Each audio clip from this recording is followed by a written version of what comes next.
महाभारत एक बहुत ही प्रसिद्ध ग्रंथ है जिसकी कुछ प्रसिद्ध और अज्ञात कहानियों पर एक छोटी सी नज़र डालते हैं। पहली कहानी, सभी कौरव युद्ध में पांडवों के विरुद्ध नहीं थे।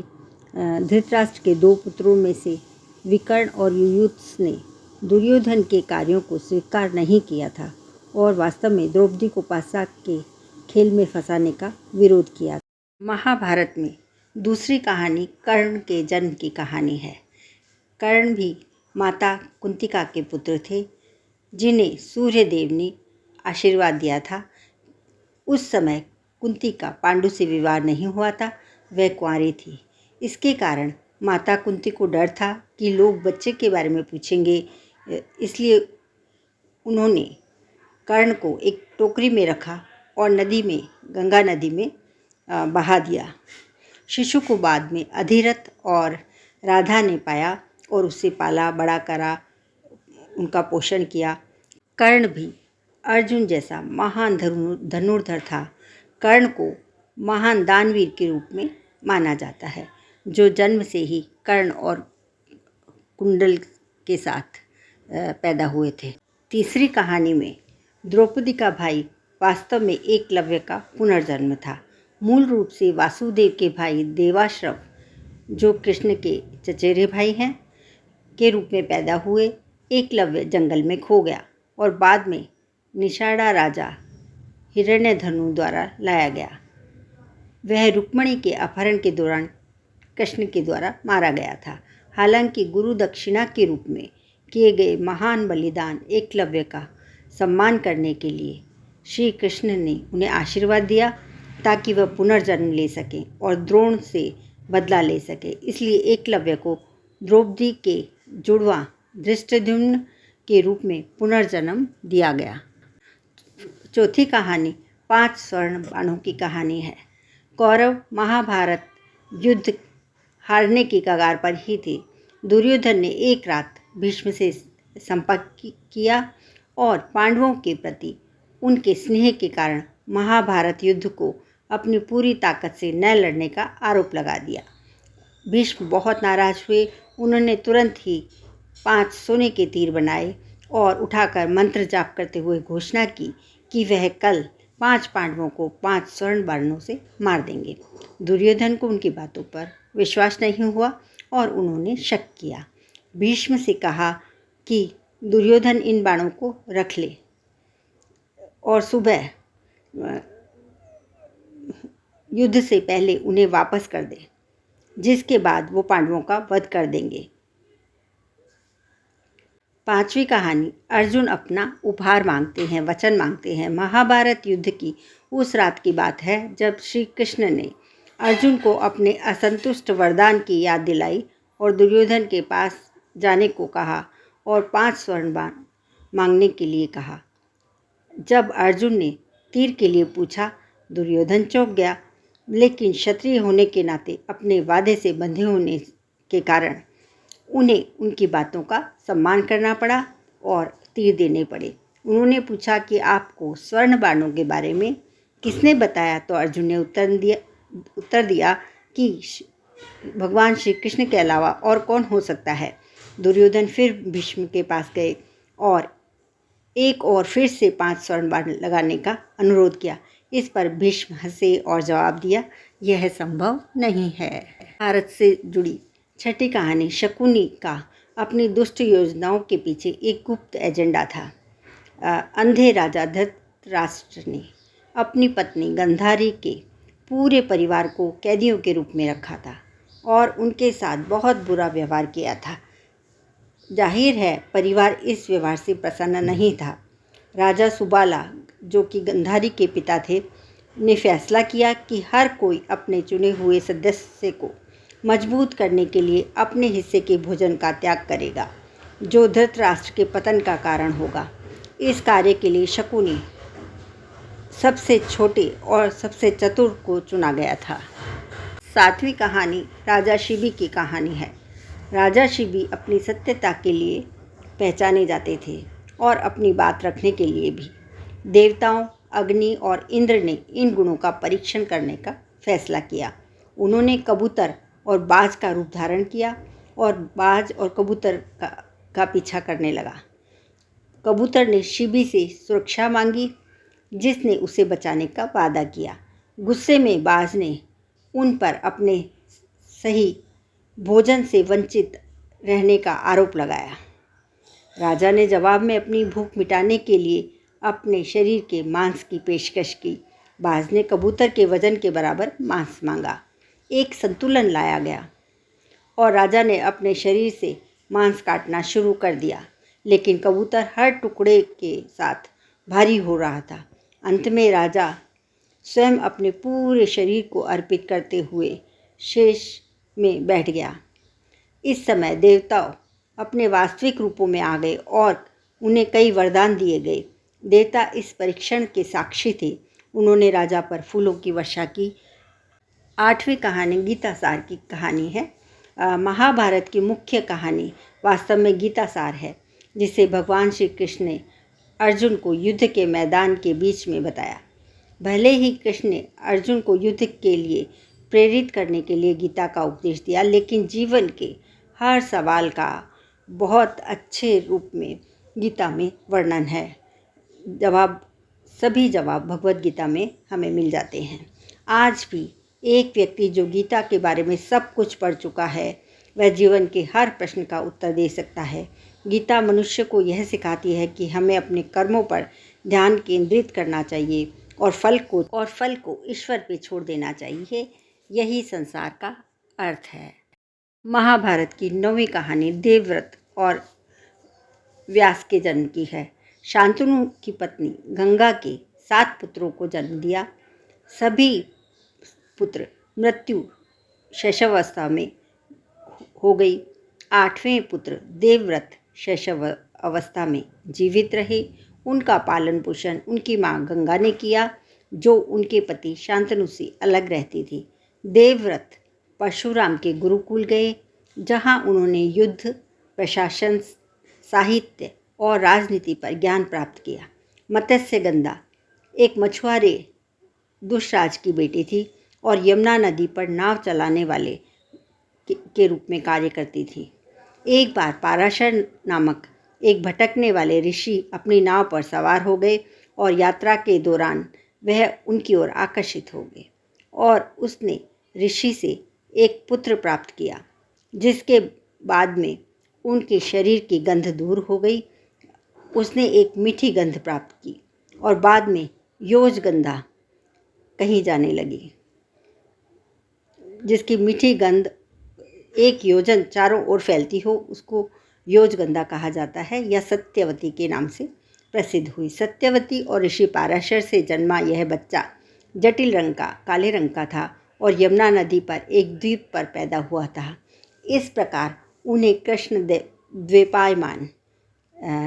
कृष्ण के जैसा एक द्वीप पे पैदा होने वाला कहा जाता था। सबसे प्रसिद्ध और प्रबुद्ध संतों में से एक बनने के लिए द्वैपायन बड़ा हुआ। माना जाता है कि यह वेदों के संकलन के जिम्मेदार हैं और इस कारण से उन्होंने व्यास नाम प्राप्त किया और उन्हें अक्सर वेद व्यास के रूप में जाना जाता है। 10वीं कहानी भीम के द्वारा बकासुर का वध। पांडव और कुंती एक चक्र में जाते हैं। वहाँ वे लगभग 1 साल तक ब्राह्मण परिवार के साथ रहते हैं। प्रत्येक दिन इस शहर के एक परिवार को एक व्यक्ति बकासुर के पास भेजना पड़ता था, जो नरभक्षी था। जब इस ब्राह्मण परिवार की बारी आती है, भीम बकासुर के पास जाते हैं। वह बकासुर को मारता है और राक्षसों को मनुष्यों को खाने से रोकने नहीं तो बकासुर की तरह मरने के लिए तैयार रहने की चेतावनी देता है। 10वीं कहानी एक हस्तिनापुर के राजा शांतनु कैसे बनते हैं। महाभारत की मुख्य कहानी हस्तिनापुर के सिंहासन के लिए राजा प्रतिपदा के सबसे छोटे पुत्र शांतनु से शुरू होती है। कुरुवंश के राजा प्रतिपदा के 3 पुत्र थे, देवपी, बहलिका और शांतनु। सबसे बड़े पुत्र देवपी को कुष्ठ रोग हो गया था और उसने अपना उत्तराधिकार छोड़ दिया था। बल्हिका ने अपने पैतृक राज्य को त्याग दिया था और बल्ख में अपने मामा के साथ रहने लगे थे और राज्य को उनसे विरासत में मिला था। इस प्रकार शांतनु हस्तिनापुर के राजा बन गए। महाभारत युद्ध में उनके पुत्र सोमदत्त और पौत्र भूरिश्वर मारे गए थे। महाभारत की ही एक ऐसी कहानी है हिडिंबा और भीम की कहानी। हिडिंबा एक आदमखोर राक्षसनी थी जिसने पांडवों को मारने की कोशिश की, लेकिन भीम ने उसे हरा दिया। बाद में भीम ने हिडिंबा की बहन हिडिंबी से विवाह किया। उससे उन्हें घटोत्कच नामक एक पुत्र मिला जिसने महाभारत युद्ध में अच्छी भूमिका निभाई। 13वीं कहानी उदार कर्ण की कहानी है। कर्ण दानवीर के नाम से प्रसिद्ध है, हम सभी लोग जानते हैं। जब महाभारत के युद्ध के मैदान में कर्ण अपनी अंतिम सांसें ले रहे थे, तब भगवान श्री कृष्ण ने अपना अंतिम परीक्षण लेने के लिए एक गरीब ब्राह्मण के रूप में कर्ण से संपर्क किया। उसके बाद उन्होंने कर्ण से पूछा, क्या तुमने सुना है कि दानवीर कहलाए जाते हैं? क्या आप दानवीर हैं? यह सुनकर कर्ण ने उत्तर दिया, तुम जो चाहे मांग लो। फिर उन्होंने सोना मांगा। कर्ण ने जो जीवन और मृत्यु की स्थिति में थे वह उत्तर देते हैं, हे ब्राह्मण, मैं युद्ध के मैदान में हूँ और मर रहा हूँ। यदि आप मेरे महल जाते हैं तो आपको भोजन और पैसा मिलेगा। ब्राह्मण, मैं लंबी दूरी की यात्रा नहीं कर सकता। आपका एक दांत सोने का है, मैं आपका सुनहरा दांत लेना चाहता हूँ। कर्ण ने 2 बार नहीं सोचा और जमीन पर देखा और एक पत्थर पाया। वह अपने सुनहरे दांत को पत्थर से मारा और स्वर्ण दांत निकालकर ब्राह्मण को उपहार में देते हैं। ब्राह्मण कहते हैं, इस दांत में खून लगा है। मैं यह उपहार स्वीकार नहीं कर सकता हूँ जिस पे खून लगा है। कर्ण अपना धनुष बाण लेने के लिए संघर्ष करते हैं, लेकिन वह एक दिव्य तीर लेता है और उसे जमीन पर मार देते हैं। जमीन से अचानक पानी बहता है और कर्ण अपना सुनहरा दांत धोते हैं और अपने असहनीय दर्द को छिपाते हुए कर्ण ने ब्राह्मण को अपना साफ सुनहरा दांत भेंट किया। इस उदारता से ब्राह्मण पूरी तरह स्तब्ध रह गए, जो कृष्ण थे। ब्राह्मण ने अपने असली रूप कृष्ण भगवान को कर्ण के रूप में कर्ण को मुक्त करने के लिए प्रकट किया।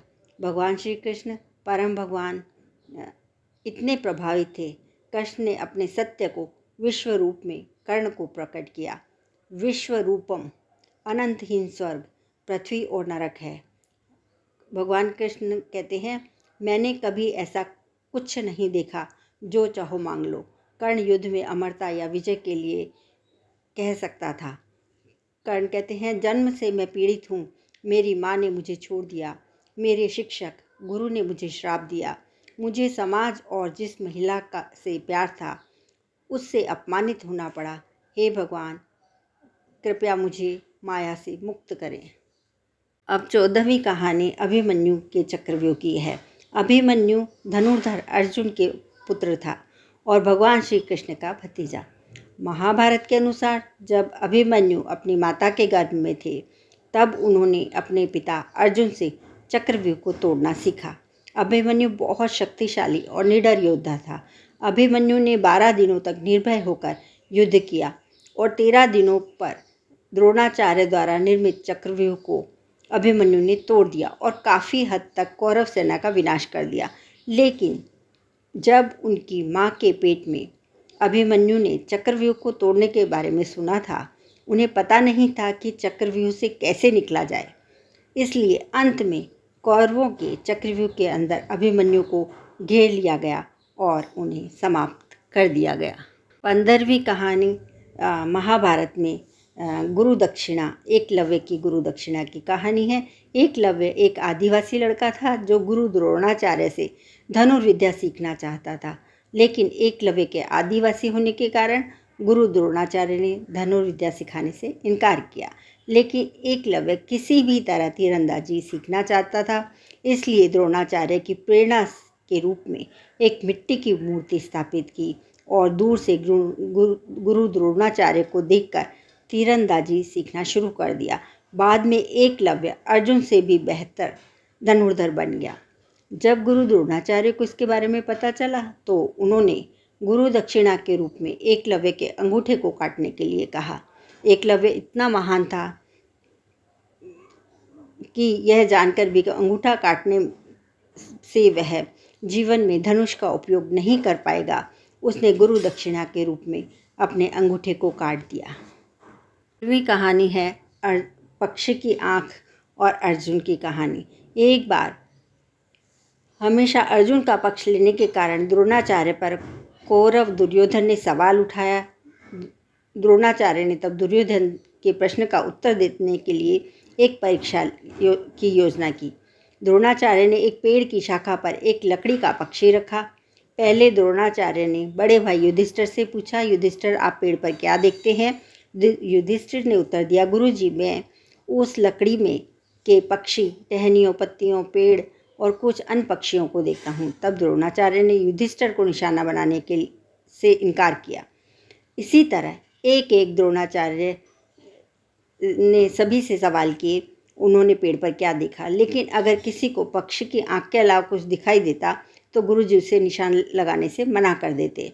जब द्रोणाचार्य ने अर्जुन से पूछा, तुम क्या देखते हो अर्जुन? तब अर्जुन ने उत्तर दिया, गुरुजी मैं केवल पक्षी की आँख देख सकता हूँ, केवल आँख। गुरुजी खुश हुए और अर्जुन को तीर चलाने के लिए कहा।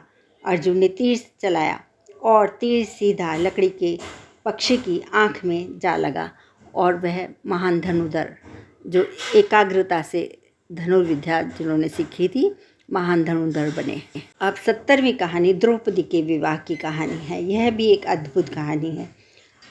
द्रुपद चाहते थे उनकी बेटी द्रौपदी का विवाह अर्जुन से हो जाए, लेकिन जब उन्हें पता चला कि 5 पांडवों की मृत्यु वातावरण में हो गई थी तो उन्होंने द्रौपदी को दूसरा पति बनाने के लिए एक प्रतियोगिता का आयोजन किया।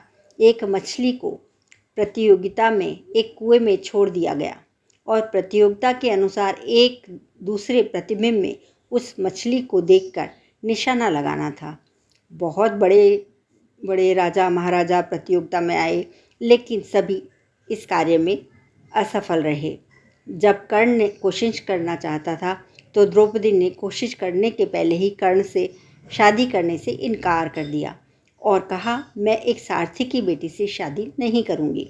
तब 5 पांडव ब्राह्मण के रूप में वहां पहुंचे और अर्जुन ने प्रतिबिंब को देखकर तीर के साथ मछली को मारा और प्रतियोगिता जीत ली। तब द्रौपदी का विवाह अर्जुन से हुआ। जब 5 पांडव अपनी माँ कुंती के पास पहुँचे तो उन्होंने कहा कि अर्जुन को एक प्रतियोगिता में फल मिला है। यह सुनकर कुंती ने जवाब दिया, जो भी फल मिला है सभी भाइयों को इसे समान भागों में विभाजित करना चाहिए। इस कारण द्रौपदी के 5 पांडवों को पत्नी के रूप में माना जाता है। महाभारत की इस कहानी से हमें नैतिक पाठ मिलता है।